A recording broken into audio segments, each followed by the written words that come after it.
My name is Duane D. Mass, AIA.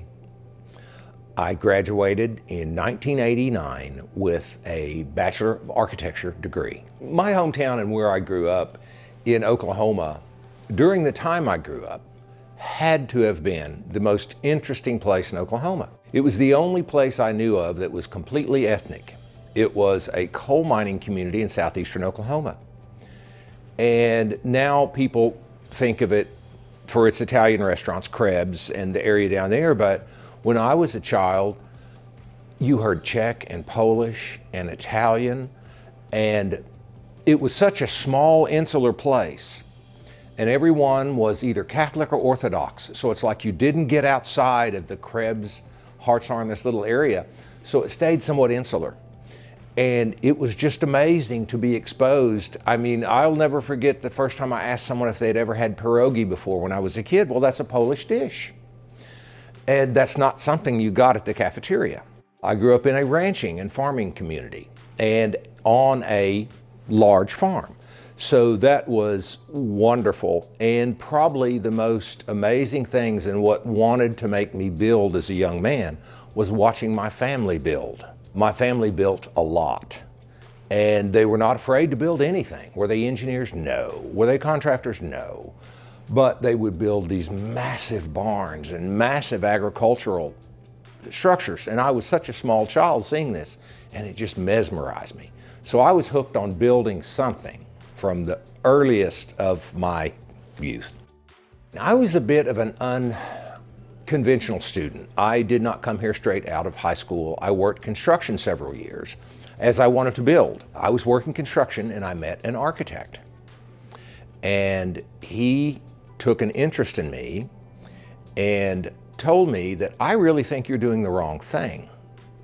And he would, every chance he got, he'd come to me and he says, have you thought about what I've told you, that you need to be an architect? And I was in my early 20s and I began to wonder.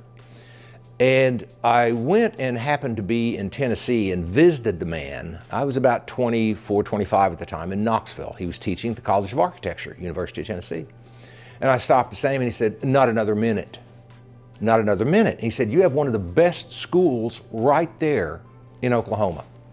And he said, Oklahoma State University, it is so respected and one of the best schools. I'd never really thought. I thought to be a good architect, surely I'd have to go to one of the coasts or do this. And he said, no. Oklahoma State University is one of the best to go there. And when I came here in 1984, I saw that. I felt that immediately. To truly come here, you immediately felt, I'm special. I mean, these guys worked harder than anybody on campus. The lights were on all the time. It was the one building open all the time. And it made me feel like if I can come here, fit in and succeed, I am special too. It really did.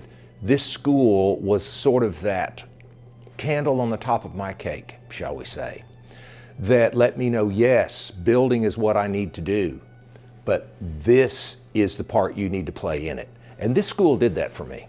My time at OSU, there were so many wonderful moments, and almost all of them were somewhat associated with this building. At that time, you truly felt a community when you were here. I can remember telling people what my major was, and they would, you guys are nuts. You guys are nuts. You never leave that building. You don't.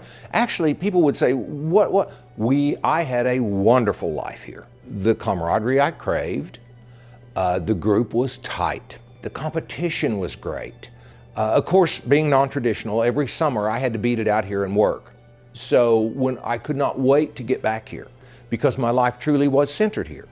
Did we go to football games or basketball games? No, but we listened and we could hear the roars as we worked in the studio.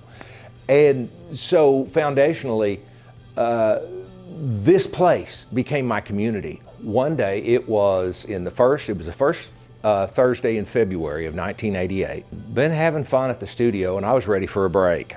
So I walked over to Eskimo Joe's. And this is back in the day when the beer garden was a dirt floor. It was a very different place. And I walk in and immediately meet this lovely blonde girl. And lo and behold, 35 years later, we are still married. And it's been the best break I ever took in my life. So thank goodness for Eskimo Joes, right? My wife and I have had 3 wonderful children, 2 of them who graduated from Oklahoma State University, and I'm very proud of that. My 3rd child, we do love her, but she graduated from the University of Arkansas. We're not sure why, but she had to go there. My career was just filled with just one wonderful opportunity after the other. I began a firm. It was very interesting how I began a firm. People would call me about work, and I would say, let me talk to my boss. And they'd say, no, we want you to do it. And I'd say, well, I can't. I work for a corporate place and I can't. Finally, one day I look at my wife and I have a piece of paper and I said, do you realize if I did all of this work people are asking me to do and left my corporate job, we literally would make twice as much money if I don't fail and get a suit off the planet. To which my wife encouraged me, you should start a practice. So the practice did start very humbly. A major hospital loved working with me, and I grew to become at this corporate outfit sort of the hospital guy because I took to it. A few medical projects, a few large military medical projects. I thought, gosh, I can do this. So a hospital reached out to me, and I was very fortunate in that the first year or 2 I had a practice, those very hard years, I had 1 client who I could not work enough for. So again, a blessing. More of, fate shining the grandest light down on me than anything I did. People ask me, well, how did you become Capitol Architect? Well, there was a very frustrated governor with a Capitol falling around him, he felt, and he felt I had answers.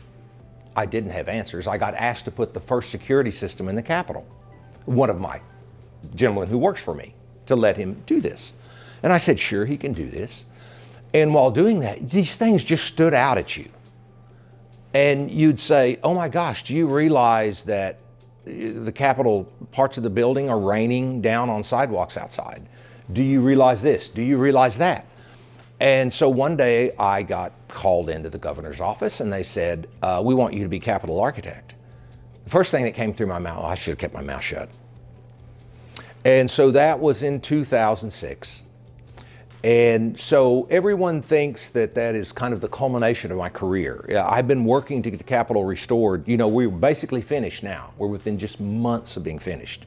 But I think the greatest and grandest thing I've done is the work we have done in public health. In some of the things we have done in Oklahoma in public health. Some of the things we've been allowed to do is back in the day, Oklahoma was the first state to be considered ready for a mass bioterrorism pandemic attack in 2006 by the federal government.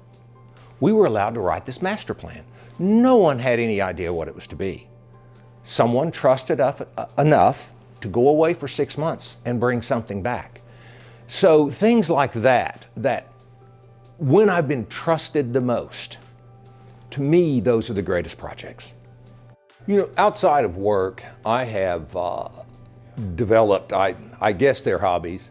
They're things I just absolutely love to do. Love traveling. And the place that made me want to travel was this place. Everybody talked about the European trip. Through school, it was your first chance to sort of get away.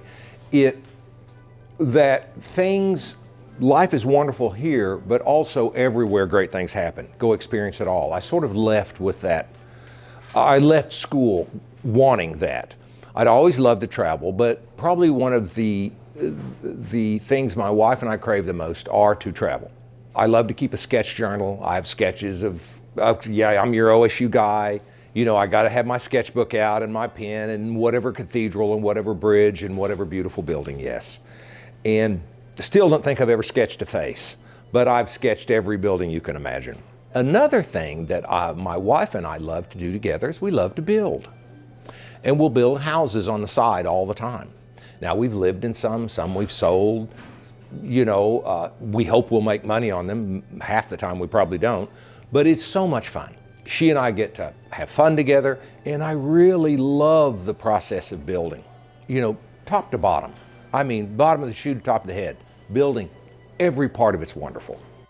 To be inducted into the Hall of Fame at Oklahoma State University, and what that means to me is, this is one of those things I could just go on forever about. For me, when I was here 35, 36 years ago, I never dreamed that I would be recognized for my service to my state, what little I've been able to do here for the university, and still what I've done for my community. But to be recognized, that's something I thought I would never, ever see. Is it one of my proudest moments? Absolutely. That the work I've done, the work I've gotten others to do in my name, is seen by the place that put me here as significant and worthy, and that in the future someone might want to know my story about what this university meant to me way back when, what it means to me now, but then what I want them to realize is what it can mean to them. They too can be in the Hall of Fame here. They too can have their picture or their poster in this hallway. It's about dedication, it's about hard work, and as you'll want others to trust you and have faith in you, trust and have faith in these people here, your instructors, your professors.